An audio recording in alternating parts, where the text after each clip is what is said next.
Hello, everyone. I'm Katherine Kreidler with the National Sports Media, and today I have the pleasure to interview Matt Breen, the 2024 winner of the National Sports Media Sportswriter Award for Pennsylvania. Thank you so much for joining me today. Thanks for having me, Catherine. I appreciate it. Of course, and congratulations on winning. What was your reaction when you found out? Uh, it was definitely, you're excited and humbled to win it. I wasn't expecting to win it. It was Mhm. a phone call. I think, caller ID was like Winston-Salem, North Carolina. I'm like, who the heck is this? And then he's like, Matt. And I'm like, yeah. I didn't know. I didn't know. I didn't expect. I wasn't expecting a phone call. And then he Yeah. told me, Dave introduced himself and told me the whole story. So it was cool. It was definitely it was neat. I don't think at least I don't set out to win awards. It's not my Mhm. goal to win awards, and my goal is just to do a good job every day and to write things that people are interested in.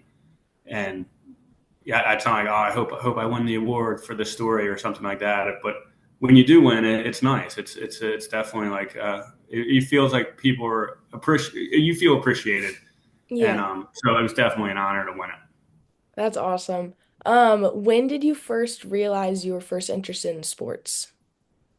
Always. I've always, I don't know, like I tell people, like I grew up in my dad, if you saw my dad on like a Wednesday afternoon, he's a normal guy. But on a Sunday when the Eagles are playing, he was a maniac growing up. And same Yeah. with the Phillies. Like he didn't sleep. If the Phillies lost, like he didn't sleep at night.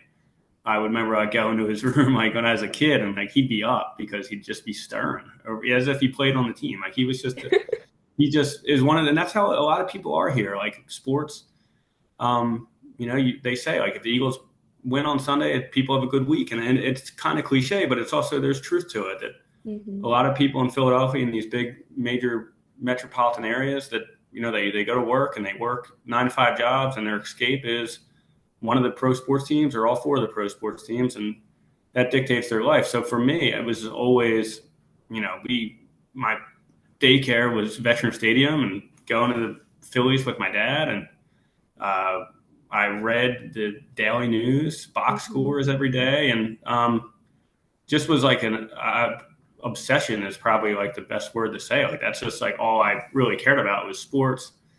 And then you get to a point where you're not going to play for the Phillies or play for the Mhm. Eagles, but there was this other outlet that I was also a fan of sports writing and newspapers and stuff like that. So then that naturally became a way to channel that intense fandom and devotion to the sports teams was a way I could kind of focus on writing and going that way. Yeah. That does make a lot of sense. I know the sports culture in Philly is very large. Um, and congratulations on winning the Super Bowl. Yeah, Um, it was fun to see the way that again it's like it just it makes people happy. yeah. It really does. It's cold here in the winter. It's dreary outside, but people can know that they remember 2 weeks ago the Eagles won the Super Bowl. Yeah, exactly. So did you do anything in high school that you knew to like help propel your culture or your job, your career for writing, or is it more of like college and internships and jobs? Yeah, no, high school definitely. We had a student newspaper, and we Okay. had this teacher, Miss Zimborski, who was like the for a long time she was in charge of the moderator of the newspaper, Okay. and she she studied journalism in college, had like a background, and understood like there's still things she teaches me like that she taught us like the principles of news writing and news gathering that like I fall back. I just think of them. I fall back on that a lot, and she taught two journalism classes, junior and senior year, and then she moderated the newspaper for the high school, and that was like the rush of. I think it came out like maybe once a month or once every other month, but like we would. It was all about the school, like about the boys basketball team or the girls Mhm. volleyball team. You would write stories, and then in homeroom when the paper came out, it was like a legitimate newspaper printed, and every kid in school would get it. And it was cool because like your Really name was cool. being printed, and then you see kids are reading it, and you're looking like, oh, he's reading my story. It's got my name on it, and it was just that like that rush to see people were reading your work, Hmm. your byline. Like that was like the first time I was printed in something, and then she just did a great job like building us up and like making us believe like I was not this super talented person, but I think she saw the passion I had and like really made and a lot of us in that class like build up that self-confidence, and that's what you meet people along the way, and like the great teachers or like great mentors or people like her that just make you believe in yourself. That's great. Oh, that's a really good story. Um, so then in college, where did you go to college? I went to Temple, which is in Philly. So I stayed in Okay. Philly for obviously I grew up in Northeast Philly, went to high school in Northeast Philly, and then went to Temple, which is closer in North Philly, but closer to Center City than where I am now. And then did you do the paper there? A little bit. Okay. I, I took it. My journey is not like I wouldn't tell kids to do it the way I did it because I just had so many things that like that I was in the right place at the right time and took advantage of situations and like got lucky where um, I was going to Temple to study journalism with like the dream of being a Philadelphia sports writer, and somebody knew a friend of mine. This is like a long-winded story, so I'm gonna try and keep this tight for you because it's random. But like, he worked at a gas station. He pumped gas for this woman. He was one of those guys that had to talk to everybody. So he's talking to this woman, and she's like, "Oh yeah, I work at the Inquirer." As she was like, she worked at the school district, but at nighttime she would answer phones at the Inquirer. And she's like, "Tell your friend that wants to be a sports writer to call me when he gets to Temple." And I called her, and she put me on to the guy who was in charge of that like little department of people that would get. They were it's called Score Service, and a lot of sports writers have come through this system that they used to have. And this guy Doug Haddon was like, "All right, come in Friday night and you can answer phones." So I got started there my first semester at Temple answering phones at the Inquirer, just answering phones. And we didn't have a computer like the other people had computers that would write up the details. I would just answer, say, if you're like the boys basketball coach at some high school, you would call in. I would ask you to score, get all the stats, and then I try to like glean some highlights from you of what happened in the game. So then this guy's back here at the computer can write it up as if they were there.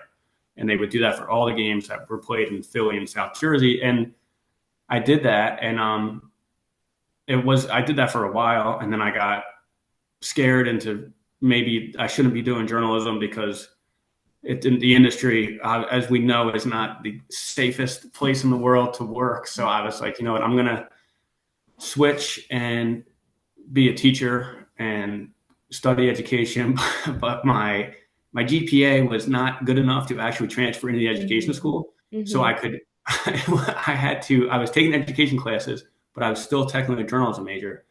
So this is like 3 years later, I'm out of journalism, not doing it, but I'm still working at the Inquirer because it was a good job and I was making good money for a college kid. And someone's like, "Hey, like we need someone to cover, like go out and cover a high school game next Saturday. Isn't that kid back there? Like, doesn't he go to Temple? Like, can he do it?"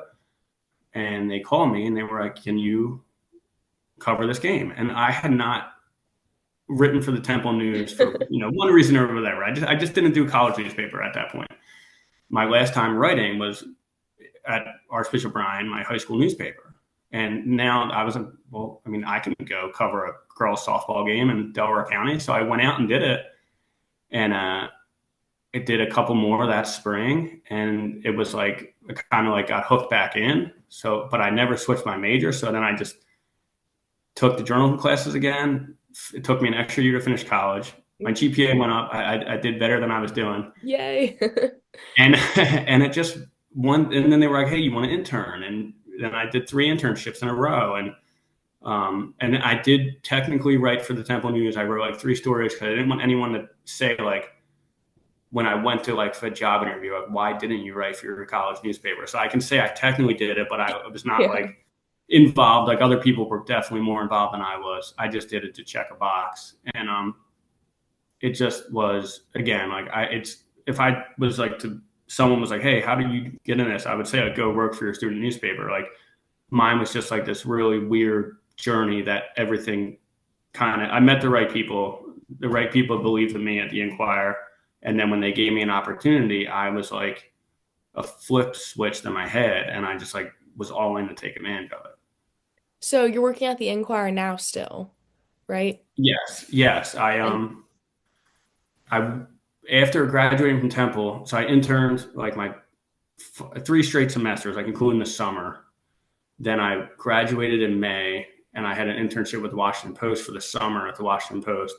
That was in 2012, and I came back like it lined up like perfectly with no time off. I got the Inquirer called me at the end of the Washington Post, said, "Hey, there's a job opening covering high school sports in August of 2012." So I actually got out a week early at the Post, the internship, to come home to get that job, which was awesome because like I went to Washington not knowing what my future was going to be, and then I ended it driving home like this is awesome. Like I'm coming home to yeah, work where I wanted to work. I was hoping it would work out this way, but I didn't think it would, and it did. And it's been a great, oh my, it's almost 13 years. That's crazy, but yeah, it's been fun. that's awesome.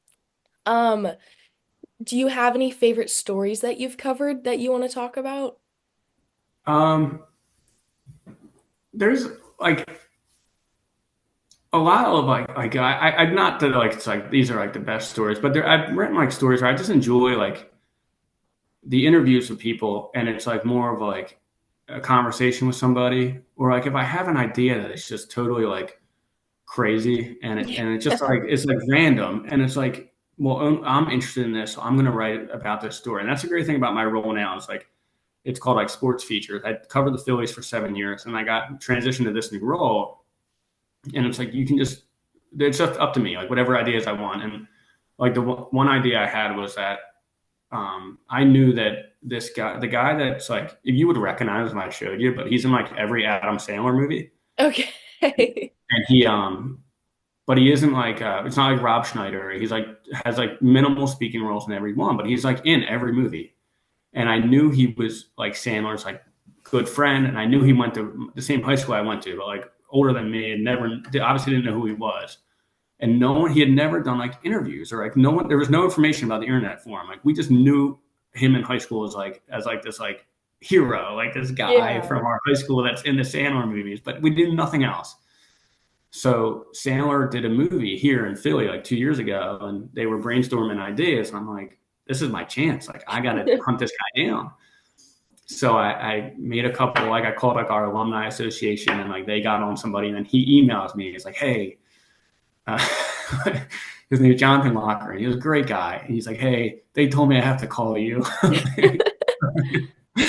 So I called him, and he just had this like fascinating story about uh, which everyone really does. Like no one's story is like easy. Like everyone has faced obstacles and like overcome things. And like he went to L.A. and had no clue what he was doing, and he his first movie bombed like so bad he didn't get paid for it, and then he meets somebody. He meets like a comedian he's like working at a comedy show or comedy place, and he meets somebody, and then next thing you know, he's playing basketball, and he meets Adam Sandler, and Sandler wasn't really a big star yet, but they became close friends, and next thing you know, like Sandler, it was like this cool story. And then his career takes off. Adam Sandler's career takes off. He takes Lockman with him as like his assistant slash like guy he writes into every movie, and it was just really neat story. And it was for me, it was because I was just naturally curious about this guy. Like, how did he get Yeah. here? What is he doing with Sandler movies? And then it goes online, and people are reading it, and it's like that's when it's like that's cool. It's like it was. I wrote it honestly for myself because I was curious about it. But then you find out that when you're naturally curious and interested about it, you're not the only one. Like somebody else wants to read that too. And Hmm. there's a reason you were interested about it. So it's stories like that again, like I wasn't like I got to write this story because it's people are going to love it and it's going to do great. Like I was like I'm writing the story because I'm going to love it. Like I want to talk to him. I want to write this guy's story, and those are the ones that I try to chase. Like I don't write anything that's like I need to write this because I think people will read it. It's like no, I read it, and I just I feel like I'm from here. Like I know what I'm not. The way I think is probably the way that my neighbor thinks. Someone else that's going to Yeah. read this. stories like that. And then like other things, like I obviously I grew up a crazy sports fan, and like um, you grow out of that when you get, next thing you know, you're crazy about high school sports or crazy about this. And it's like, the Phillies are losing in the playoffs when I was in college. I'm like, I don't really care. I have to answer this phone for Yeah. this high school football game. Like, it's just like, it just naturally grows out. But like 2 years ago, I talked to, again, just chase this guy down, like Pete Incaviglia, who was my favorite Phillies player in the early 90s for no, I don't know why. He had a cool name, I guess. And I wrote a story and he was great. And it was like, this is cool. Like I went back to kindergarten and been like, hey, like you're going to talk to Pete Incaviglia when you're 15, 25 years from now. Like that'd be cool. So I told him at the end, I was like, Pete, we're having a professional conversation. Everything's great. He's funny. He's telling me good stories. And I was like, Pete, I got to tell you, um, you were like my favorite player when I was a kid, when I was in kindergarten. He's like, why? I was like, I don't know. He's like, well, you could have picked somebody else. You picked me. I was like, I don't know. You had a mullet. You had a cool name. Like, and I was like, I said to let you know. And I said, I appreciate you being cool with me on the phone. Cause like, if he was an asshole, like it would have ruined my Yeah. whole, like, man, my kindergarten itself would have died. Like, so it was neat. So stories, like, again, it interested me and then people read it. And that's what makes this job special is that you get to Mhm. entertain myself, but at the end of the day, our job is to entertain and inform other people too. So my follow-up question was going to be, what do you think is the most rewarding part about your job? Like a little Yeah, you just said. Yeah. it's definitely. I mean, like there's still like that high school self where you're like your Mhm. thrill is like seeing your name and knowing people reading your work is cool. Like if I'm staying up late to write a story and then it's nice to know that like people read it. Like that's Mhm. that's that's always fun. Like that's always makes you feel like you're doing a good job. And getting an email from somebody, hey, I liked your story today is always nice. Yeah. Um, you see people out that like people that you obviously not like your close friends that know you, but like I was at a Mhm. funeral yesterday, and the funeral director knows my family, but we don't. He didn't know me, and he like say, hey, I liked your story last week. First time I'm meeting them. I'm like, it's like you never know. Like these are the people that I read them every day, normal people in the community in the city. To hear from them, and then also to hear from like somebody I wrote about 2 years ago. It was like, well, send me a text like, hey, I read your story, not about them. Like I wrote about them 2 years ago, and then we haven't talked since then. And then they text me, hey, I read your story today. That was awesome. So Yeah. that's definitely, I mean, that part of the job is cool. It's again, like it's the reason we do this is to educate and inform people. And I'm sorry, entertain and inform people. Like so, if you're not doing that, then you're failing. So every time you get proof that you're doing that, it's definitely a reward. That's great. And then my last question is, do you have any advice for students or young professionals looking to pursue sports writing? Yeah, have a friend that works at a gas station. Connections. That's the Yeah. key. You never know, but it's definitely to get involved with what you're Mhm. doing. Is to if you're in high school, is to I don't know if your high school is a student newspaper, but to like get involved then, and then college get involved with whatever student media is on your campus, and to put yourself out there and like get your um. And I hate to say like networking because like I didn't network like I didn't do any of that. I just Yeah. I hate like anything that's like phony and like contrived. But I did the sports editor of the Inquirer. His name was John Quinn. He would sit. I knew he would sit like 2 rows away from where we sat at score service. So when I was interning, I made a point every day just to say hi to him. Just that's it. Like I just wanted to walk by his desk. Hey, John. So I would walk that way, or I'd go this way to say hi to him. And it wasn't like if phony or contrived like networking, but it was like just to remind him every day that he saw me. Hey, John. Hey, and maybe sometimes he loved Notre Dame football, and I did as a kid, so I could at least like BS my way through a Notre Dame football conversation. So I'd say something about that, but it was always just like you have to let people know who you are, Yeah. and I did that. I said hi to everybody like when I went to work. Like they did a bit one time. Like I would come in, there'd be like 6 guys there. I'd say hi to everybody. Um, and the one time, the one dude organized a thing. They were all older guys. They were like, when Matt comes in, like, just don't say anything. When he says hi, so I said hi to everybody, and everyone just looked at their computers and typed. I was like, what the hell? I felt like an idiot. Yeah. And then they all started laughing like 5 minutes later, like, oh, we're just messing with you. So, but that was just like my way to be like a respectful to people, be professional, and just also like, hey, announce like I'm here, like you make sure your people know who you are. You're not just a ghost that comes in to go to work.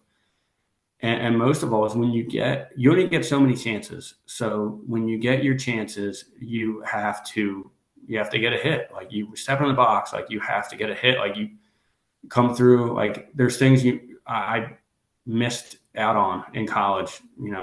For that whole year. Like I'm not going to say I didn't have fun in college, 'cause I did. But like that year that I was like intern, I gave up so much. And like my friend who was not a journalism major, he was just he was just a student. We'll always say, like, I remember like St. Patrick's Day when we were all getting ready to party and you were like, I'm going down the NCAA wrestling tournament, even though I didn't have to be there, but I was like, Yeah. I knew I had to be there the day before and the day after. So I went that day. And it's stuff like that. Like you just have to be all in. Like there's a million people that want to do these jobs. So like you have to be all in. And when you get your chance, you have to take advantage of it. Hmm. That's awesome. I really like that advice, especially the saying hi part. I feel like that does go a long way, even though it's such a small act. Yeah, it's simple. And like it's just be authentic, like be real. Yeah. Like don't like the networking thing. It's like, oh, you got to, it's like, that's nonsense. Like I mean, maybe some people might want to, but like if I'm in a position of leadership, I don't want to have like a phony conversation with somebody. And I don't want to have a phony conversation with someone if I was trying to get a job. So just be Hmm. yourself, but just, I'm sure some of us are all like naturally shy. It's probably why we're in this business. Um, but you need to like break out of that a little bit too and Yeah. say hi to people. That's awesome. Well, thank you so much for your time. This was amazing. Thanks a lot, Catherine. I appreciate it. Of course, it was so nice to meet you. Great meeting you too. Thank And you. congratulations on winning. Thanks. Thanks.